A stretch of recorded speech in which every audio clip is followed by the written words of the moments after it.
Benvenuti.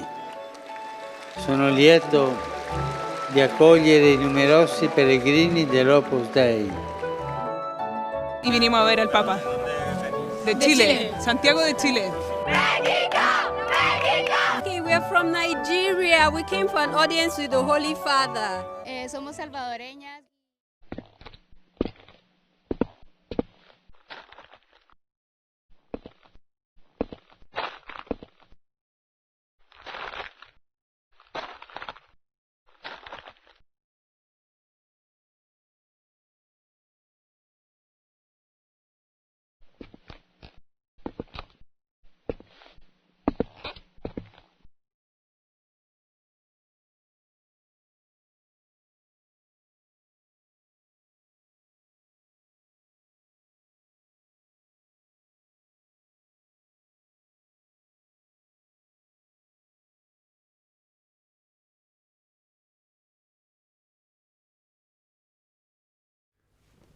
¿Cuántas simpatías ha despertado Francisco, verdad? Y no solo para los que profesan la religión católica. Se ha convertido en autoridad de influencia mundial para cientos de millones de personas y también para casi todas las religiones.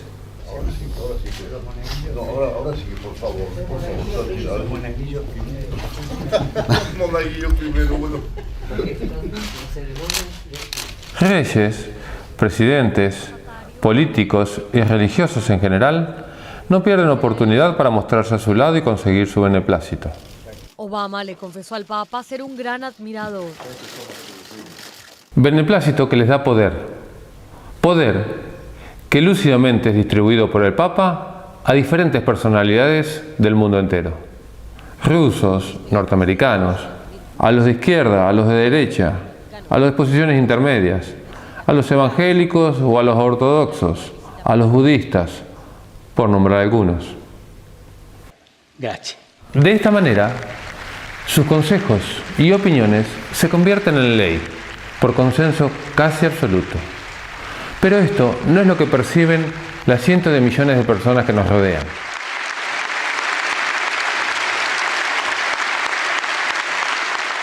Las muchedumbres compran un manto religioso de simpatía y humildad, que con simplezas y obviedades oculta mágicamente el pasado, el presente y el futuro de un poder totalitario y corrupto que, por lo que se vislumbra, volverá a dominar el mundo.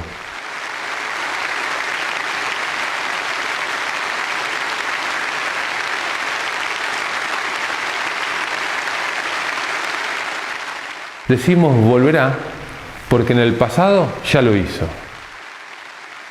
Fue tan trágica aquella época que se la conoce como el oscurantismo del mundo, donde nadie podía pensar distinto y expresar sus opiniones, porque te acusaban de hereje y te quemaban vivo.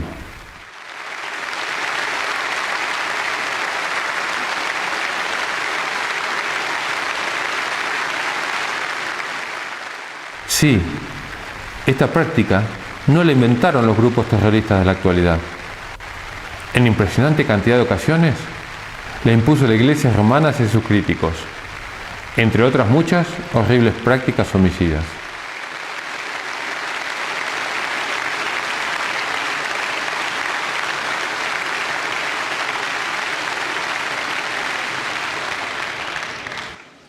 Tan grandes eran las mentiras que sostenía esta Iglesia que uno de sus más fervientes y devotos sacerdotes comenzó a ponérseles, y junto con algunos más comenzaron una protesta tan grande que fue conocida mundialmente como la Reforma Protestante.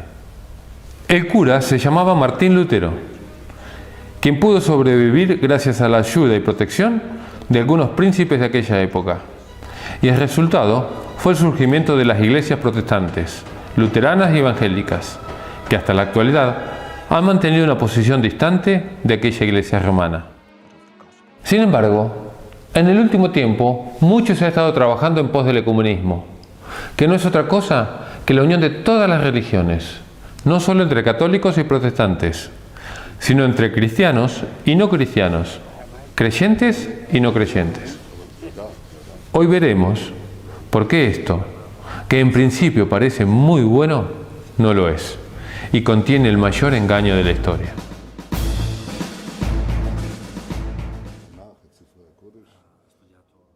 El amor y la unidad entre los hijos de Dios son muy buenos y esenciales. Jesús, estando con sus discípulos la noche antes de morir, oró por esto. Él dijo: No ruego solamente por ellos, sino también por los que, gracias a su palabra, creerán en mí. Que todos sean uno, como tú, Padre, estás en mí y yo en ti, que también ellos estén en nosotros, para que el mundo crea que tú me enviaste. El mundo nunca creerá en un evangelio que produce enemistad y odio entre quienes dicen practicarlo. El evangelio de Cristo es en esencia amor, y ese amor debe verse entre sus seguidores. Es importante recalcar también que esta unidad, para que sea útil, tiene que darse en Jesús, de acuerdo a sus enseñanzas. Ahora, ¿por qué no es bueno el ecumenismo? Si parece la única vía lógica para encarrilar este mundo en desesperado colapso. Porque es una gran falsedad, un gran engaño.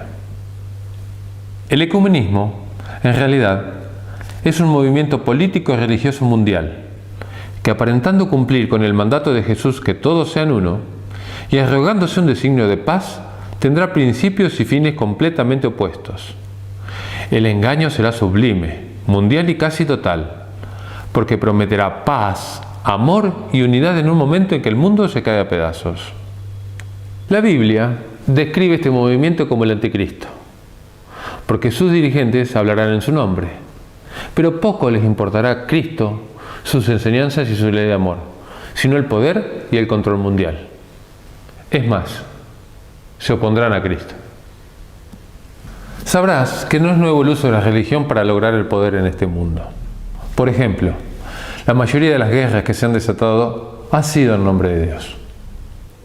Sin embargo, en el último tiempo ha llamado la atención del mundo entero la gran cantidad de gestos de amistad y bondad que se han mostrado desde la Iglesia romana.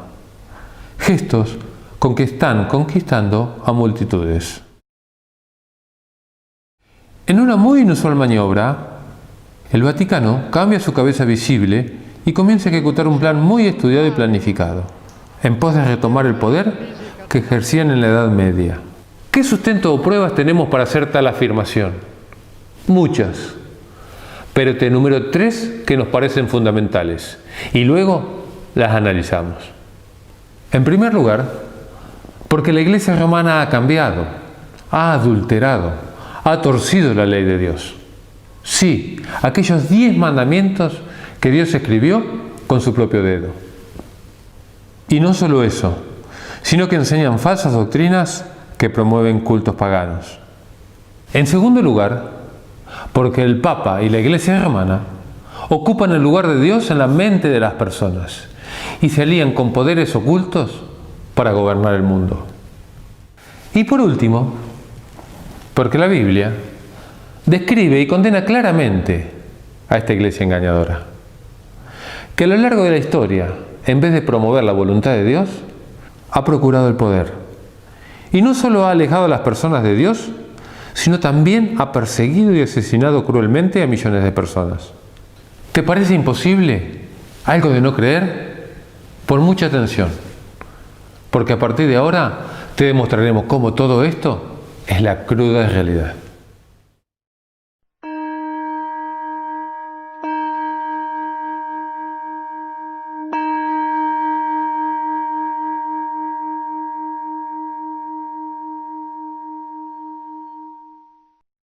¿Podría alguna persona o institución cambiar lo único que Dios escribió con su propio dedo y en 2 tablas de piedra?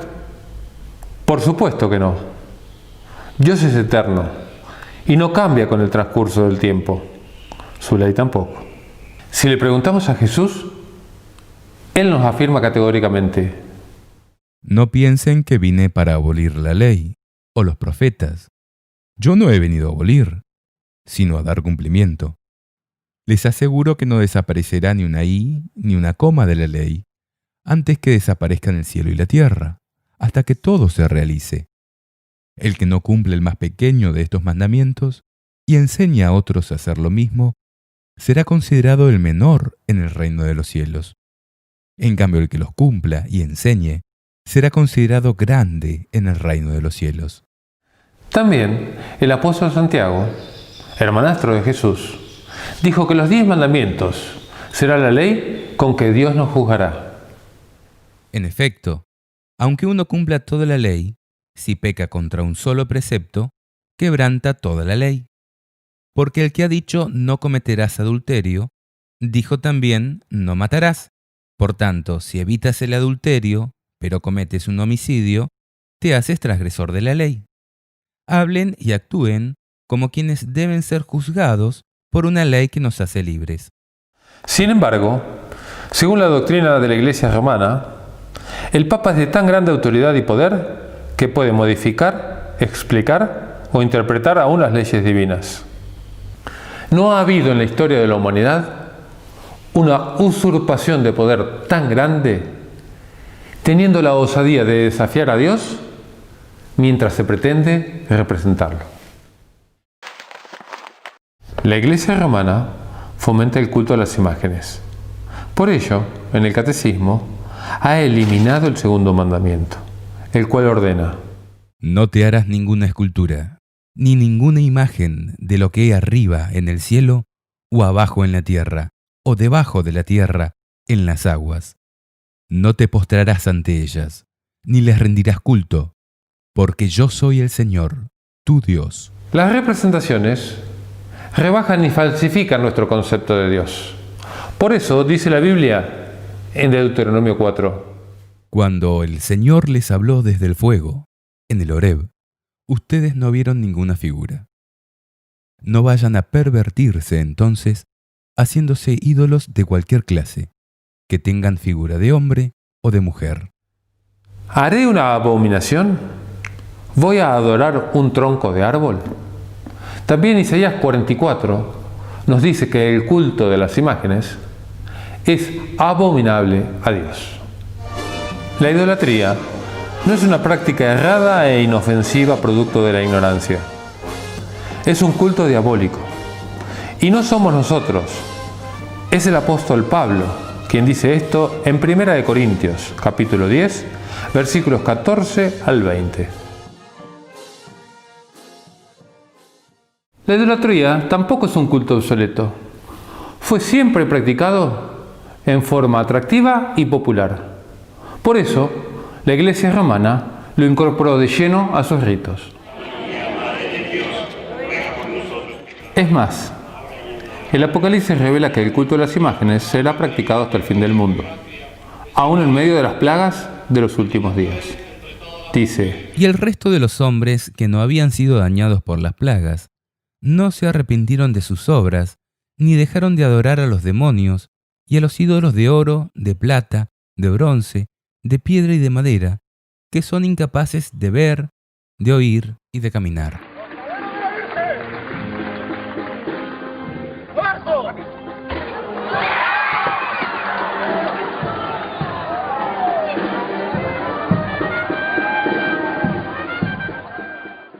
El culto a la Virgen María y a los santos por parte de la Iglesia romana tiene su fundamento en la doctrina que sostiene que el alma es inmortal.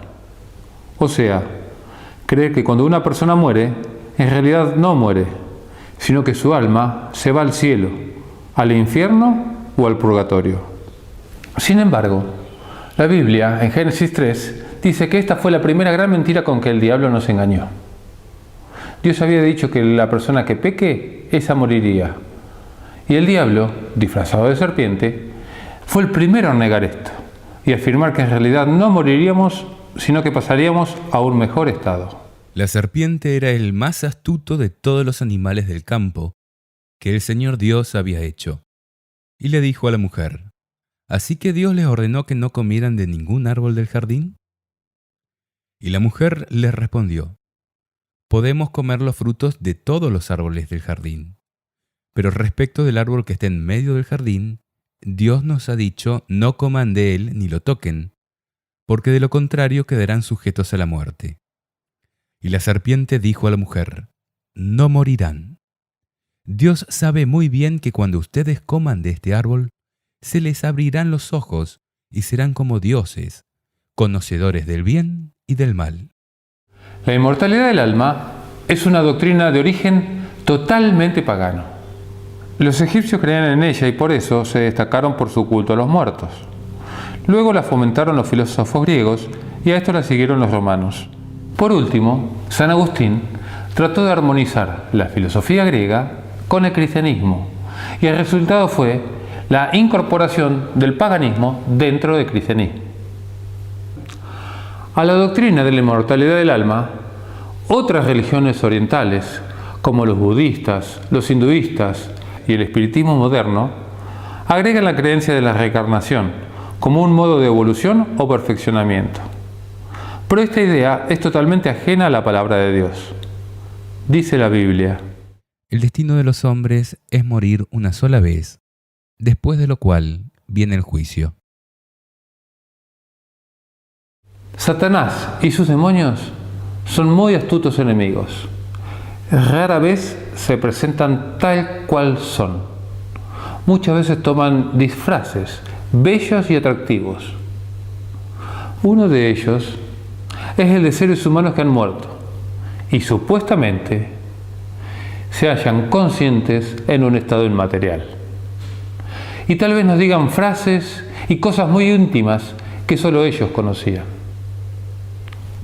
Es tan grande el engaño que Dios directamente prohibió las aparentes comunicaciones con los muertos. Cuando entres en la tierra que el Señor tu Dios te dará, no aprendas a practicar las abominaciones que cometen esas naciones. Que no haya entre ustedes nadie que inmole en el fuego a su hijo o a su hija, ni practique la adivinación, la astrología, la magia o la hechicería. Tampoco habrá ningún encantador, ni consultor de espectros o de espíritus, ni evocador de muertos. Porque todo el que practica estas cosas es abominable al Señor tu Dios. Y por causa de estas abominaciones, Él desposeerá a esos pueblos delante de ti. Dios es el único ser inmortal. Es el gran yo soy. El que tiene vida en sí mismo. El que nunca fue creado y jamás morirá. Luego, la vida de sus criaturas dependerá de una perfecta obediencia a su ley de amor. En Ezequiel, capítulo 18, verso 20, dice: el alma que pecare, morirá. Es por esto que la Biblia no enseña que tenemos un alma inmortal, sino que somos un alma mortal. En el relato de la creación, en el libro de Génesis, dice: Entonces el Señor Dios moldeó al hombre con arcilla del suelo y sopló en su nariz un aliento de vida. Así el hombre se convirtió en un ser viviente. Es por eso que cuando una persona muere, su alma deja de ser. Dice la Biblia: Sí, acuérdate de él antes que se corte la hebra de plata y se quiebre la ampolla de oro, antes que se haga pedazos el cántaro en la fuente y se rompa la cuerda del aljibe, antes que el polvo vuelva a la tierra como lo que es y el aliento vuelva a Dios, porque Él es quien lo dio. El espíritu tampoco es un ser consciente, es la vida que Dios nos da. Por eso vuelve a Dios, que es la fuente de la vida. Y vuelve tanto el espíritu de las buenas personas como de los criminales y de los animales. Porque los hombres y los animales tienen todos la misma suerte. Como mueren los unos, mueren también los otros. Todos tienen el mismo aliento vital, y el hombre no es superior a las bestias, porque todo es vanidad. Todos van hacia el mismo lugar. Todo viene del polvo y todo retorna al polvo. ¿Estamos diciendo con esto que no hay esperanza después de la muerte? De ninguna manera. La Biblia nos da la mayor esperanza de vida después de la muerte, pero no está basada en la teoría de la inmortalidad del alma, sino en la resurrección de los muertos. Jesucristo dice: Yo soy la resurrección y la vida. El que cree en mí, aunque muera, vivirá. Jesús comparó la muerte con un sueño, diciendo: nuestro amigo Lázaro duerme, pero voy a despertarlo. Sus discípulos le dijeron, Señor, si duerme, se curará. Ellos pensaban que hablaba del sueño, pero Jesús se refería a la muerte. Entonces les dijo abiertamente, Lázaro ha muerto. Hablar del regreso de Jesucristo es hablar de la resurrección. Dice la Biblia. No queremos, hermanos, que vivan en la ignorancia acerca de los que ya han muerto, para que no estén tristes como los otros, que no tienen esperanza. Porque nosotros creemos que Jesús murió y resucitó. De la misma manera, Dios llevará con Jesús a los que murieron con él.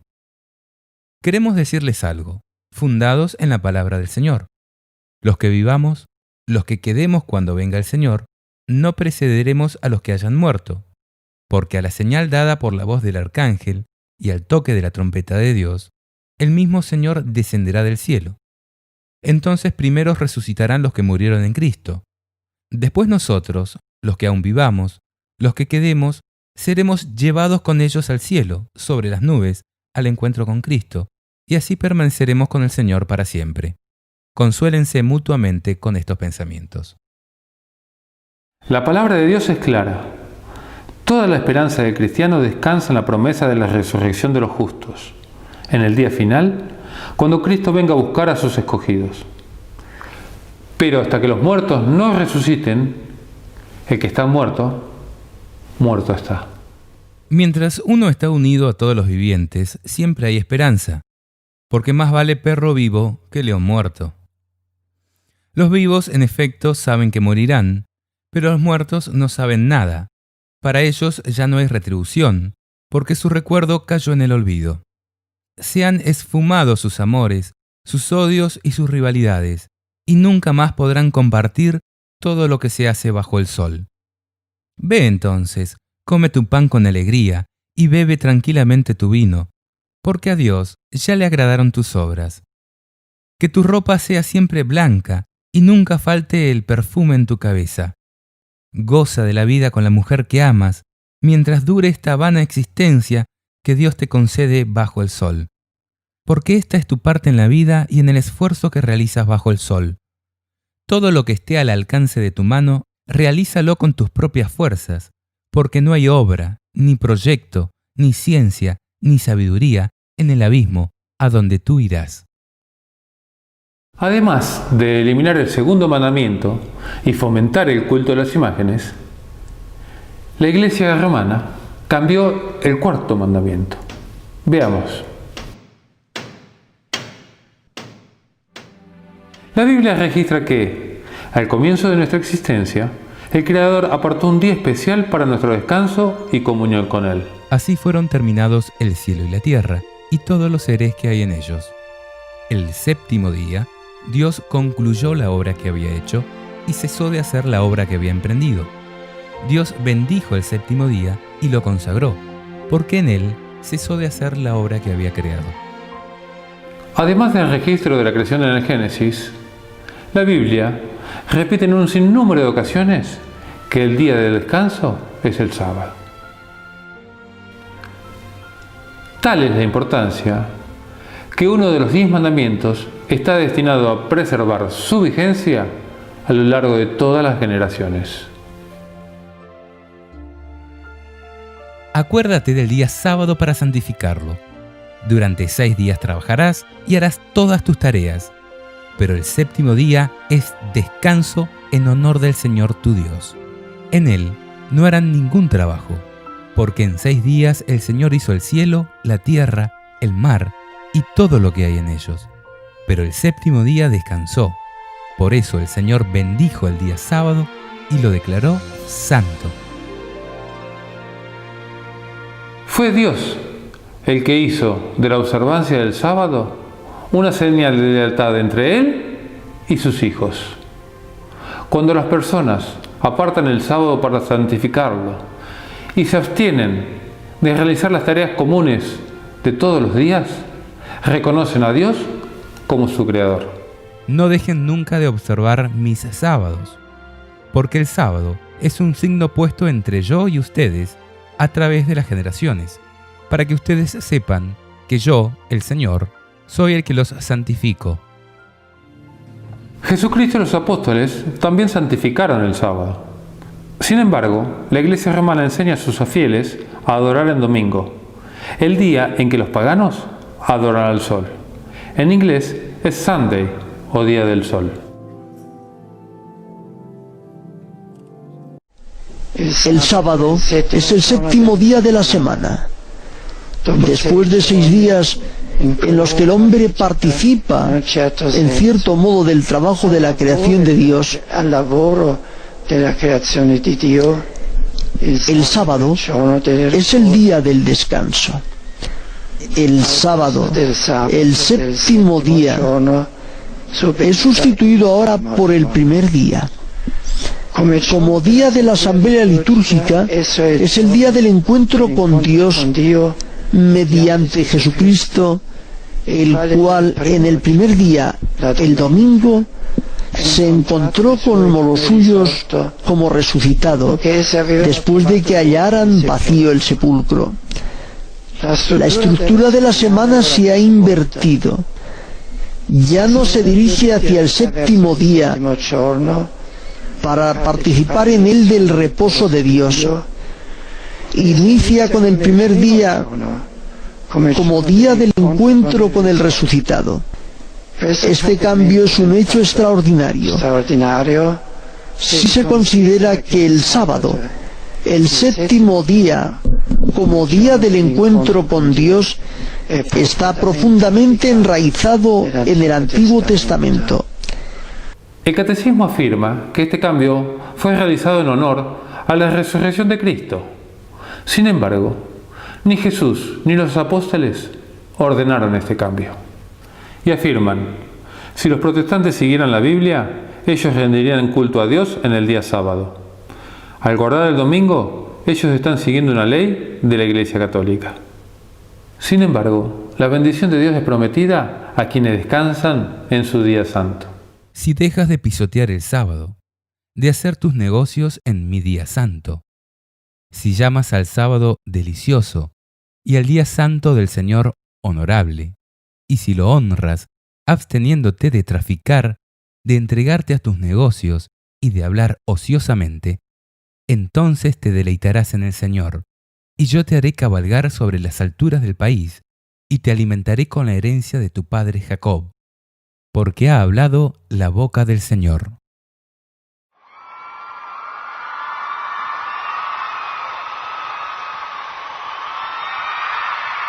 La Biblia describe el accionar de un poder engañoso que estaría en oposición a Dios, pero encubierto detrás de una aparente religiosidad. Lo llama el anticristo. El prefijo griego anti significa tanto en contra de como en lugar de, por lo que estamos en presencia de alguien que se opone a Dios intentando ocupar su lugar. En términos religiosos, esto constituye una blasfemia, o sea, cuando una persona común se hace tratar como si fuera Dios. ¿Será que en la Iglesia romana encontramos a alguna persona que se hace llamar Dios? Aunque te parezca mentira, sí. El Papa se hace llamar Dios y usurpa el lugar de las 3 personas de la divinidad. ¿No lo crees? Veamos. El Papa blasfema contra Dios el Padre al hacerse llamar Santo Padre, Sumo Padre, el Padre de los padres.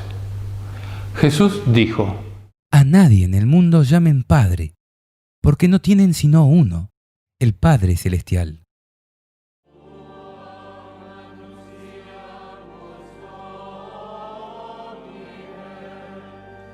El Papa blasfema contra Dios Hijo al hacerse llamar Sumo Pontífice, lo que equivale a decir Sumo Puente, Sumo Intercesor, título que corresponde únicamente a Jesús.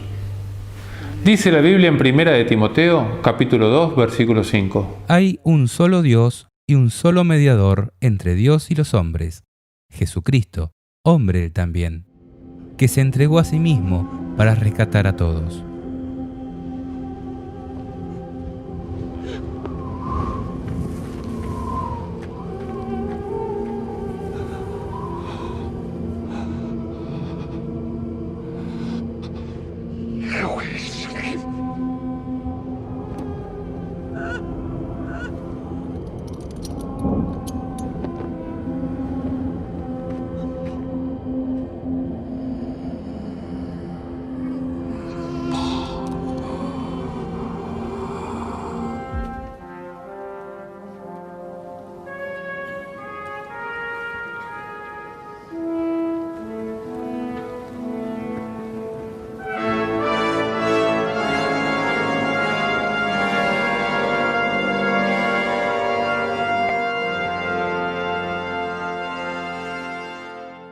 El Papa blasfema también contra Dios Espíritu Santo al decir que es el vicario o representante de Cristo en la tierra.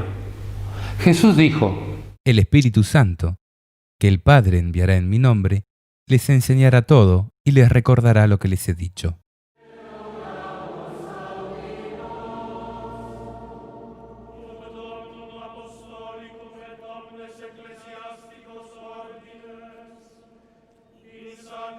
Además, los papas aceptan gustosamente que los hombres se postren delante suyo, cosa que ni Pedro, según ellos el primer papa, ni Gabriel, el principal ángel de Dios, han permitido. Veamos algunos pasajes. Cuando Pedro entró, Cornelio fue a su encuentro y se postró a sus pies. Pero Pedro lo hizo levantar, diciéndole: «Levántate, porque yo no soy más que un hombre». Entonces yo caí a sus pies para adorarlo, pero él me advirtió: «Cuidado, no lo hagas, porque yo soy tu compañero de servicio. Es a Dios a quien debes adorar».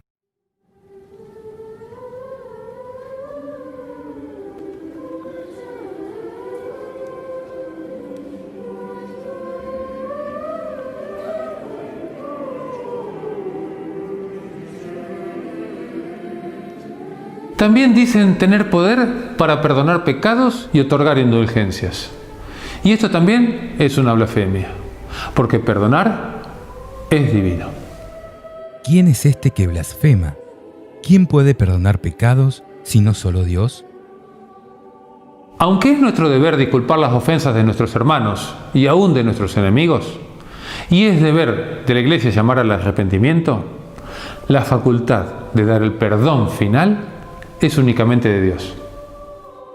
El Papa no solamente se arroga esta facultad, sino que hasta en algunos momentos les ha puesto precio en dinero. La venta de indulgencia es un hecho histórico del que no se necesita hablar mucho.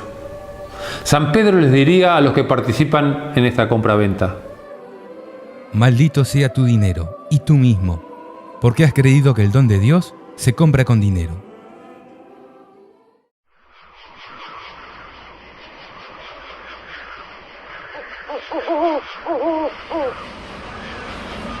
Al iniciar Jesús su ministerio, Satanás le mostró los reinos del mundo y le dijo: Si me veneras y te postras ante mí, te daré el mundo entero.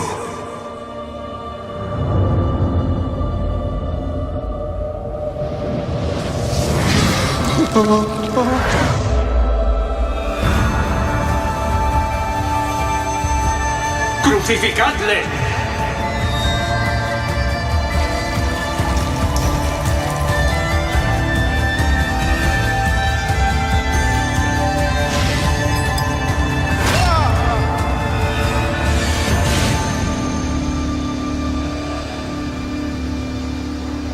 Apártate de mí, Satanás.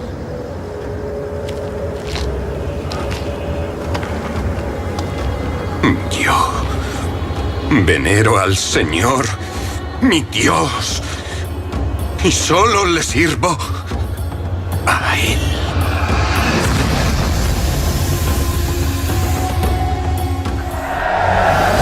Tiempo más tarde, cuando Judas, el traidor, quiso unirse a sus discípulos, Jesús le dijo: Los zorros tienen sus cuevas y las aves del cielo sus nidos, pero el Hijo del Hombre no tiene dónde reclinar su cabeza. Y a poco de morir, afirmó: Rexes tú.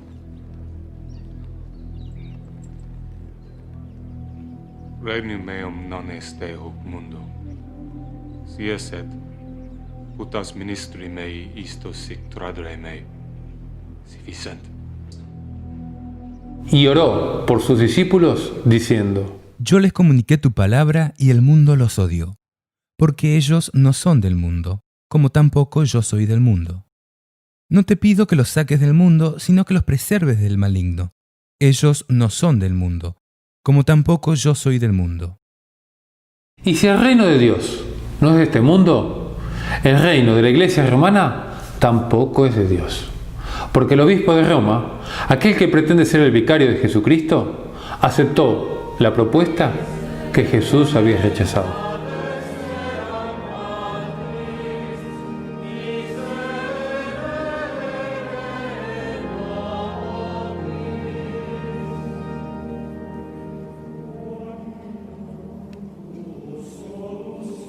La Biblia lo predijo en Apocalipsis 12 y 13, diciendo que el dragón, la antigua serpiente, llamada Diablo Satanás, le cedió su poder y su trono con un inmenso imperio. L'Europa che cammina sulla terra sicura e salda, prezioso punto di riferimento per tutta l'umanità. Grazie. Durante siglos, la Iglesia romana entronizó a los reyes de la antigüedad. Como dueño del mundo, promovió las cruzadas y por medio de bulas repartió las tierras de América descubiertas o por descubrir, a gusto suyo. Hoy se vuelve a repetir la historia. Mira.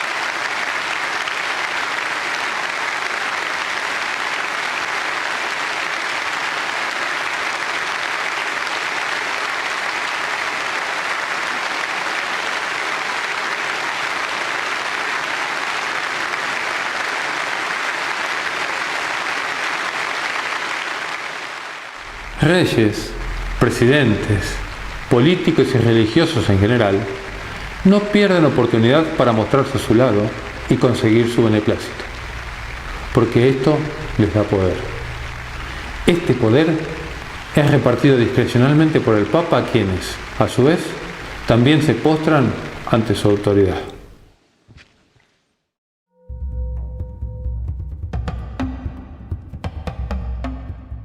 Aunque pueda parecer que hay muchas religiones, para la Biblia solo existen dos. Sí, solo dos grupos de personas. Están los que aman y obedecen a Dios y los que aman y obedecen al enemigo, al diablo. Es lógico. Hay dos señores y dos iglesias. A continuación, y si ponemos interés, vamos a descubrir a cada una de ellas. Muchas veces el Apocalipsis utiliza simbologías que al principio no entendemos porque son figuras literarias con significados encubiertos a primera vista. A continuación veremos algunos casos, pero debemos tener en claro que al leer no debemos hacer interpretaciones particulares, sino que la Biblia tiene que explicarse a sí misma. Por ejemplo, cuando la Biblia hace referencia en forma simbólica a la mujer, en realidad se está refiriendo a la Iglesia de Cristo. Dice en Efesios capítulo 5, versículo 25. Maridos, amen a su esposa como Cristo amó a la Iglesia. Por esto, cuando en Apocalipsis capítulo 12 se habla de aquella mujer vestida de sol que es perseguida por el diablo, se está refiriendo a la Iglesia verdadera, que a lo largo de la historia ha sufrido las acechanzas del enemigo de Dios. Allí mismo, en Apocalipsis capítulo 12, versículo 17, se describe a los hijos de Dios como los que guardan los mandamientos de Dios y tienen el testimonio de Jesús. Pero también el Apocalipsis describe el accionar de una iglesia falsa, apóstata, que ha engañado a su esposo y se ha ido con el enemigo. La figura lógica que utiliza la Biblia en este caso es la de una mujer prostituta que va a ser condenada por Dios a causa de sus pecados. Dice: Vino uno de los 7 ángeles que tenían las 7 copas y me dijo: Acompáñame y te mostraré cómo va a ser castigada la famosa prostituta, que está sentada a la orilla de los grandes ríos. El capítulo 17 de Apocalipsis es explosivo. A medida que avancemos, te darás cuenta por qué. Si lo lees de corrido, es muy probable que no entiendas nada.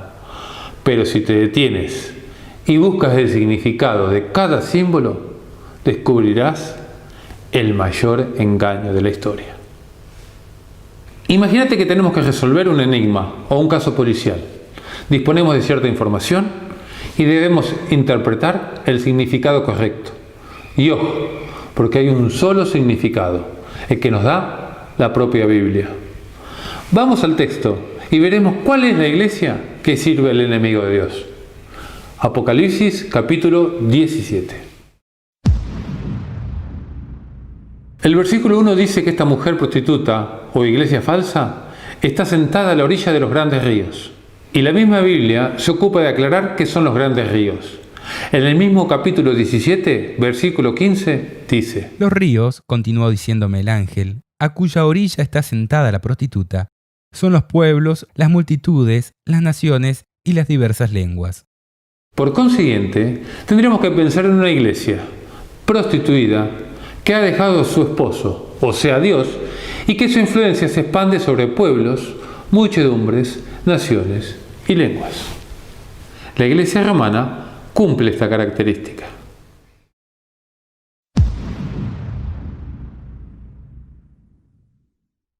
Y los reyes de la tierra han fornicado con ella. Fornicar es tener relaciones ilícitas, ¿verdad? Bueno, la Biblia dice que esta iglesia ha tenido relaciones carnales ilícitas con los gobernantes de este mundo. Piensa, ¿acaso la iglesia romana no se caracteriza por sus relaciones impropias con los gobernantes de este mundo? Buscando siempre aumentar su poder en vez de acercar a las personas a Dios.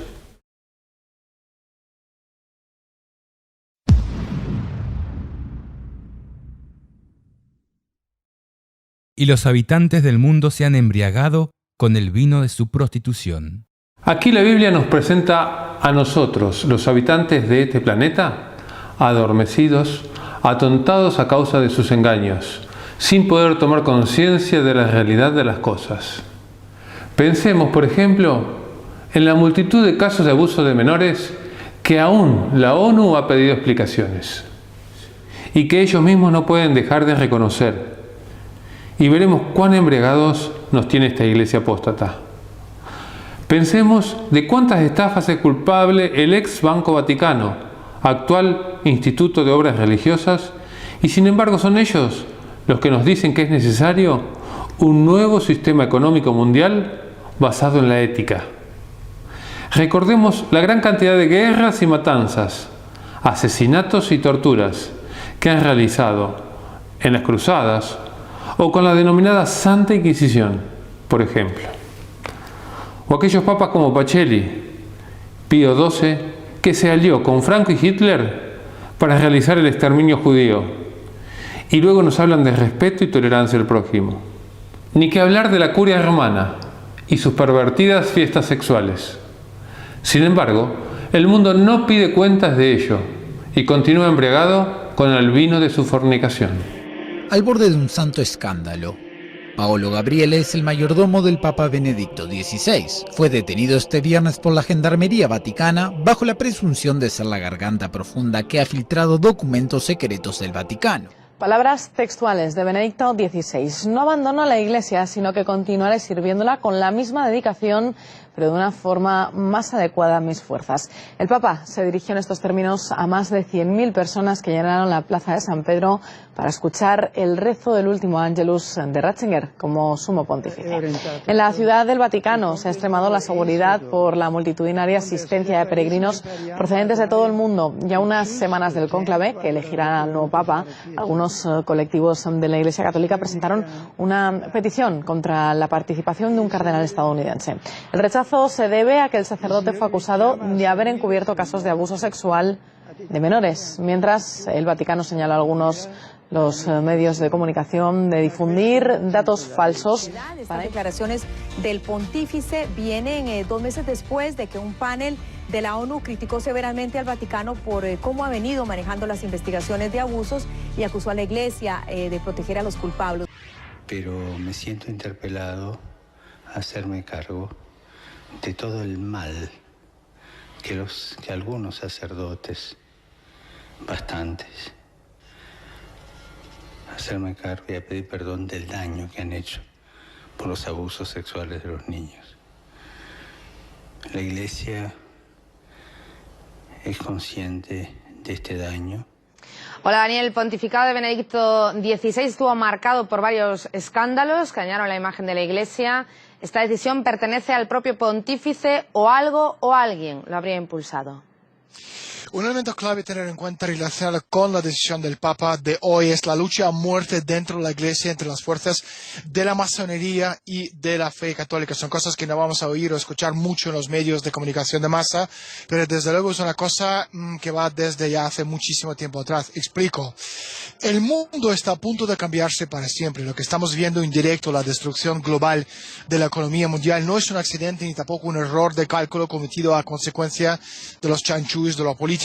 Y el Vaticano es una de las empresas financieras más grandes de la historia. Su papel desde siempre ha sido no tanto salvar las almas de los fieles, sino como una entidad financiera librando esta batalla sin cuartel para proteger la riqueza acumulada casi durante 2000 años. Todos están luchando por los mismos intereses, hacerse con el control del mundo. Las almas en este juego es un acto secundario.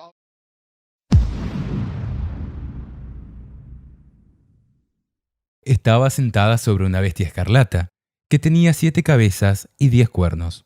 Y un poco más adelante nos aclara que las 7 cabezas son las 7 colinas sobre las cuales está sentada la mujer. Si ponemos atención, Roma es la única ciudad en el mundo famosa por estar asentada sobre 7 colinas, las cuales se llaman Palatina, Aventina, Celina, Esquilina, Vímina, Quirina y Capitolina. Fíjate lo que dice la misma Iglesia Católica al pie de página. Se trata de las 7 colinas de Roma. Los 10 cuernos que has visto son 10 reyes que todavía no han recibido su reino, pero recibirán el poder real juntamente con la bestia solo por 1 hora. Todos están de acuerdo en poner a disposición de la bestia su autoridad y su poder. Los cuernos, obviamente, representan a las principales potencias del mundo que, según la Escritura, le entregarán el poder a la Iglesia romana.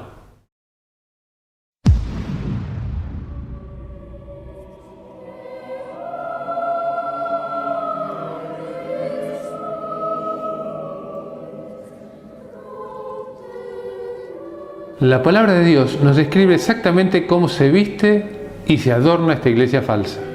La mujer estaba vestida de púrpura y escarlata, resplandeciente de oro, de piedras preciosas y de perlas, y tenía en su mano una copa de oro, colmada de la abominable impureza de su fornicación.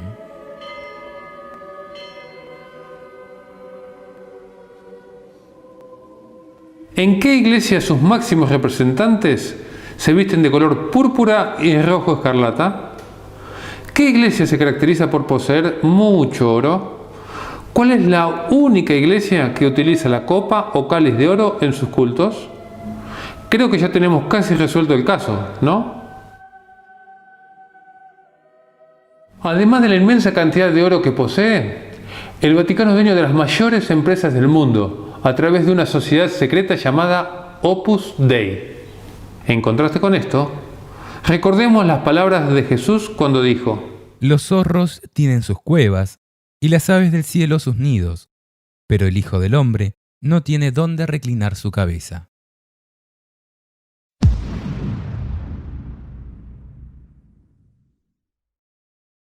Sobre su frente tenía escrito este nombre misterioso: Babilonia la Grande, la madre de las abominables prostitutas de la tierra. Esta iglesia caída, que la Biblia llama Babilonia por la confusión de doctrinas paganas que impone, tiene hijas que han salido de ella y que también se han pervertido. I want you to video a message back. Come up here and let's do it this way so he can see this whole congregation. So I've got to go to the Vatican again. Yes.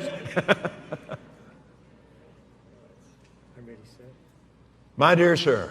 Oh, sorry. My dear sir. Thank you so from the bottom of our hearts. All of these leaders represent literally tens of thousands of people that love you, that believe God with you, and in answer to your request. Aquí la profecía se refiere a aquellas iglesias protestantes que hoy, lejos de aquella protesta que las distanció de la iglesia romana, vuelven a reconocer la autoridad de su madre iglesia y se unen a ella mediante el ecumenismo. Al igual que su madre, estas iglesias, también falsas, se han pervertido y no guardan los mandamientos de Dios tal cual los dio a Moisés en el monte Sinaí, ni siguen las enseñanzas tal cual Jesús las impartió. And so, all of us declare together, be blessed. Once again, all together, be blessed. Amen. Amen. Amen. Amen. Amen. Amen. Sus objetivos ya tampoco son acercar a las personas a Dios, sino engañarlas y sacarles su dinero.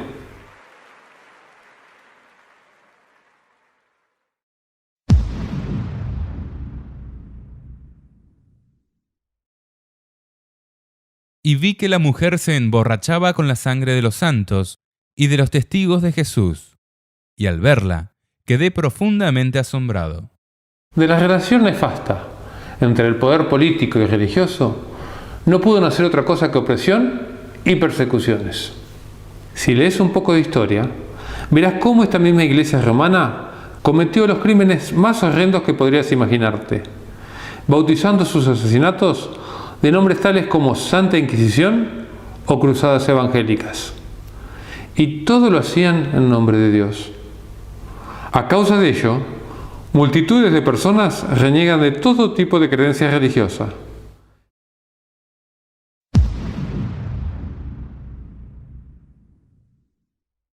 La bestia que has visto existía y ya no existe, pero volverá a subir desde el abismo para ir a su perdición. Y los habitantes de la tierra, cuyos nombres no están escritos en el libro de la vida desde la creación del mundo, quedarán maravillados cuando vean reaparecer a la bestia, la que existía y ya no existe. Dios proteja nuestras almas.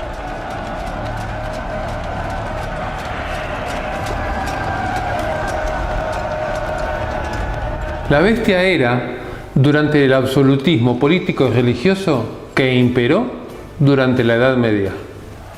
Cuando el Imperio Romano de Occidente cayó en manos de los reinos bárbaros, se produjo un vacío de poder que fue muy hábilmente llenado por esta iglesia.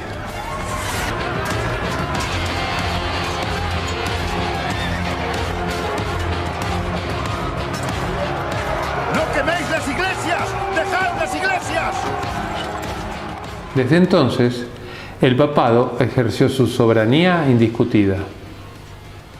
Durante la Revolución Francesa, en 1798, el papado recibió su herida mortal cuando el general Berthier, al mando de Napoleón, tomó prisionero al Papa Pío VI. A partir de entonces, se quebró la hegemonía papal y más tarde, en 1870, los ejércitos de Víctor Manuel, liderados por el general Garibaldi, le confiscaron los estados pontificios en pro de la unificación de Italia. Luego, con la venida de los gobiernos constitucionales republicanos, respetuosos de las libertades individuales y con limitaciones al poder de Estado, se ha mantenido su herida abierta. Las profecías del Apocalipsis nos muestran las cosas que sucederán al final de la historia. Por eso, el ángel le muestra a Juan las cosas que sucederán cuando la bestia no es. Hoy, aunque la Iglesia romana es un factor muy importante de poder, aún no puede controlar abiertamente a las naciones. En la visión, la atención de Juan encuentra su presente precisamente en nuestro presente. Lo anterior es historia, lo posterior es futuro.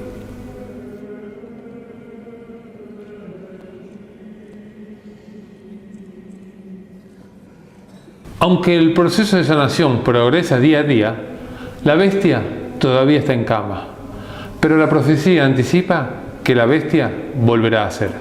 Su herida mortal sanará, según dice la Biblia, y recobrará el liderazgo mundial. Dice Apocalipsis 13, 3 y 4. Una de sus cabezas parecía herida de muerte, pero su llaga mortal ya estaba cicatrizada. Toda la tierra, maravillada, siguió a la bestia, y todos adoraron al dragón, porque él le había cedido el poder. Y también adoraron a la bestia, diciendo: ¿quién se le puede igualar? ¿Y quién puede luchar contra ella? Qué incertidumbre que le han puesto, qué misterio, ¿no? A todo esto.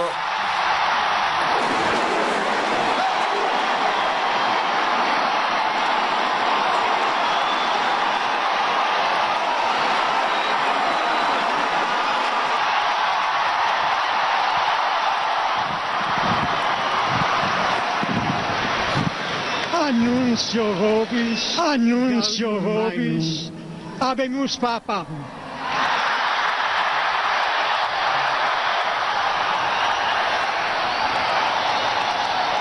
Eminentissimum ac reverendissimum Dominum Georgium Marium, Sancte Romani Ecclesiae Cardinalem Bergoglio. El cardenal Bergoglio. ¿Cómo? Qui sibi nomen imposuit Franciscum. Bergoglio, el nombre es Francisco. No, estamos sorprendidos. Nos ha dejado boquiabiertos. Bergoglio. Impresionante, Justo es te lo decía hace el segundos. Papa. Bueno, no será difícil para nosotros, Pepe, saber la línea que tendrá la Iglesia Católica y, si no me equivoco, un giro importante en la conducción de la Iglesia a partir de ahora, teniendo en cuenta las características de Bergoglio, a pesar que ha estado muy cerca de Benedicto XVI en su momento. Así consiguió que todos, pequeños y grandes, ricos y pobres, libres y esclavos, se dejaran poner una marca en su mano derecha o sobre su frente, de manera que nadie podía comprar o vender si no llevaba marcado el nombre de la bestia o la cifra que corresponde a su nombre. Esto está en un futuro cercano. Seguramente vos y yo seremos testigos de la imposición de un sistema económico y financiero mundial en el cual no podremos comprar ni vender, a menos que estemos dentro de este sistema, el cual tendrá leyes que estarán en oposición a las leyes de Dios. Específicamente, el día domingo se impondrá como el día de descanso obligatorio para todo el mundo, y si no acatás esta normativa, se te prohibirá comerciar. Acordate lo que te digo, el día de descanso tendrá mucho que ver en este sentido.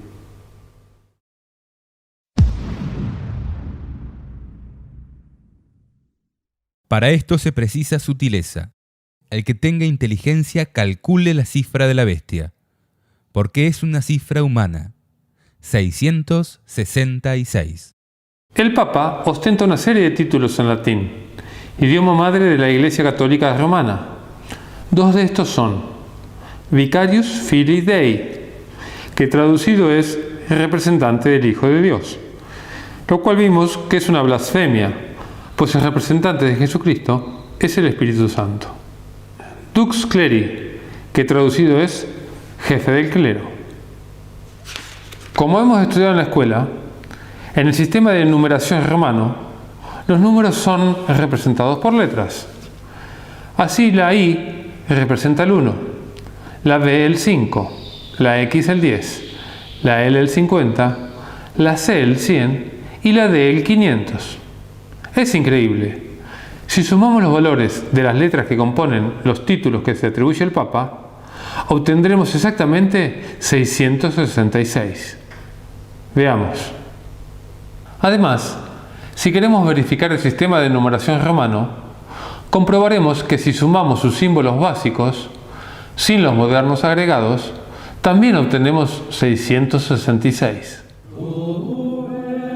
Por si quedaba algún tipo de dudas, la Biblia concluye diciendo: y la mujer que has visto es la gran ciudad, la que reina sobre los reyes de la tierra.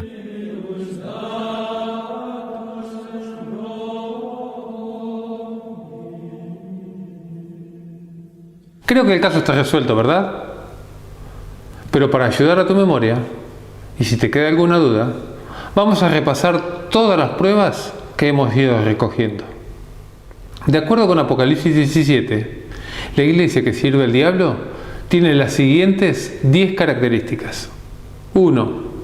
Es una iglesia con poderío mundial. Gobierna sobre pueblos, muchedumbres, naciones y lenguas. 2. La gente conoce sus prácticas abominables, pero continúan embriagadas por su engaño. 3. Su sede principal se encuentra en Roma, la ciudad de las 7 colinas. 4. Sus obispos y cardenales se visten de color púrpura y rojo escarlata. 5. Utiliza la copa o cáliz de oro en sus misas y poseen mucho oro y piedras preciosas. 6. Muchas iglesias han salido de ella y pronto volverán a unirse ecuménicamente. 7. Realizó grandes matanzas y persecuciones de cristianos. Una de ellas fue llamada Santa Inquisición. 8. Es una iglesia que dominó el mundo, luego perdió el poder y pronto lo retomará. 9. Los presidentes de las mayores potencias del mundo le entregarán el poder y de esta manera volverá a retomar el gobierno mundial. 10. Su número es el 666 y pronto impondrán al mundo su marca a través de leyes dominicales. ¿Viste que era fuerte lo que íbamos a ver hoy? Pero no quiero terminar sin decirte un par de cosas más. Así como hemos visto claramente quién es la prostituta y sus hijas también rameras, te queremos decir que la mayoría de los hijos de Dios están en estas iglesias. Por eso Dios te advierte y te dice claramente: salid de ella, pueblo mío, para que no seáis partícipes de sus pecados y no recibáis de sus plagas. Enseguida, oí otra voz que venía del cielo y decía: ustedes, que son mi pueblo, huyan de esa ciudad, para no hacerse cómplices de sus pecados ni ser castigados con sus plagas. Porque sus pecados se han amontonado hasta el cielo, y Dios se ha acordado de sus iniquidades. Si te han estado engañando, Jesús te invita amorosamente a salir de allí. Y aunque parezca que esta iglesia va a ser la ganadora, finalmente va a ser totalmente destruida, porque pelea contra Jesús. Mirá lo que dice Apocalipsis 17:14. Ellos lucharán contra el Cordero, pero el Cordero los vencerá, porque es Señor de los señores y Rey de los reyes. Con él triunfarán también los suyos, los que han sido llamados, los elegidos, los fieles. Hay mucho más para decir acerca de esta iglesia, pero eso lo dejaremos para otro momento. Ahora te invito a que medites en todo lo que hemos visto y que el Señor te ayude a tomar la decisión correcta.